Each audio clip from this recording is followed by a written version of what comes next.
One of my favorite books is Good to Great by Jim Collins. It really breaks down what it is that successful people do that really sets them apart. What I want to do today is I want to talk to you specifically in real estate. What is it that you can do to move from good to great?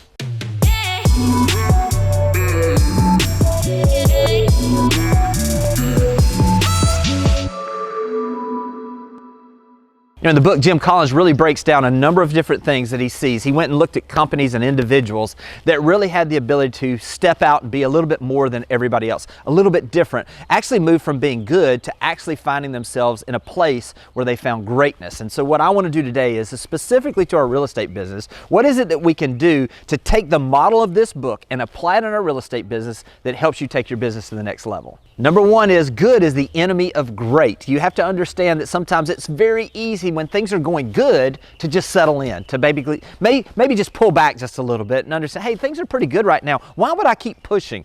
Let me say this, if you're at a place where you feel like your business is good, that is probably the beginning of the end unless you're pushing towards greatness. What is it that you can do to really take your business to the next level? Because the second that you begin to coast, you don't realize that you're not coasting at good, you're coasting to begin to go down. We're either growing or we're dying. So what is it for you that you feel is good in your business and you're not looking to optimize more? What is it that's the skill you need to learn, but you're like, you know what, my business is okay, I don't need to necessarily learn that skill?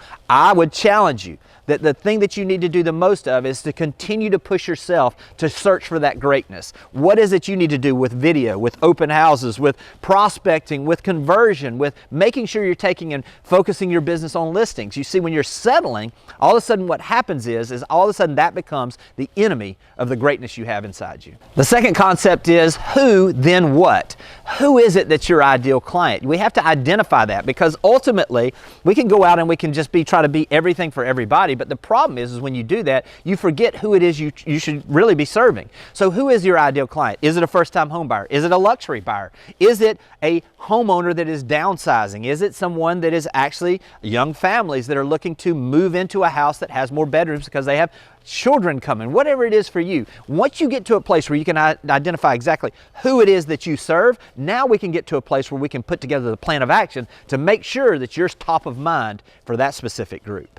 Number three goes right along in that vein. It's the hedgehog concept. And the hedgehog concept basically says this. In the book, it talks about the story of there's a fox and there's a hedgehog. And the fox is always trying to capture the hedgehog. And the fox he'll do everything he can. He'll play like he's asleep to be able to capture that hedgehog. And then he'll actually run and chase the hedgehog. Then he'll hide and see if he can maybe surprise the hedgehog. But every single time that he does, the hedgehog does one thing very well. The hedgehog just balls up and protects itself.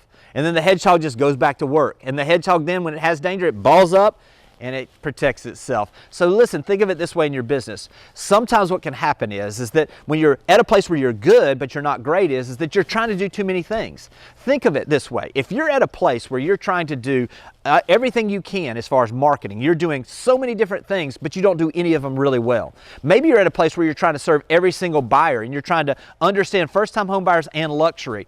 And it's a big difference in the way that you present those things. You see, when you're at a place where you're really trying to focus on one thing, all of a sudden now that increases the ability for you to be great at that one thing, to be known with that. You know, they always say the riches are in the niches. What is your niche? What is it that you're focusing on that you're going to be the best at? Because when you're the best at something, greatness is right around the corner.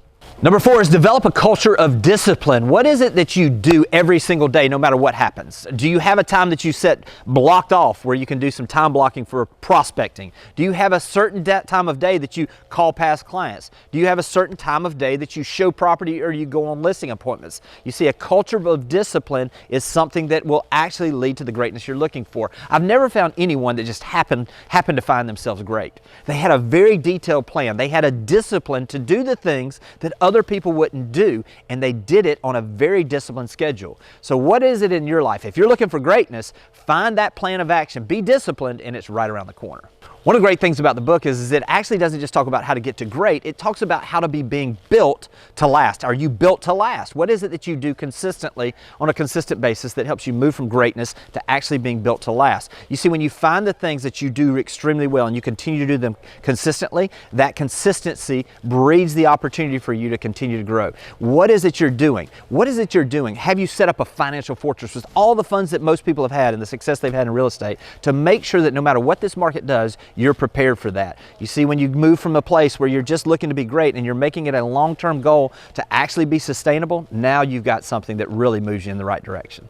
The book Good to Great is one of those that if I only had 10 books to tell you that you should read, it's probably one of those top 10 books. It really made an impact in my business because it gave me the ability that every single time I moved to the next chapter, there was something I could apply directly to my business that would help me take it to the next level. And I believe it'd be that way for you as well. So I highly encourage you to go out, get the book, apply it to your real estate business, and I promise your business can't help but grow. I hope this has been helpful, and I'll talk to you soon.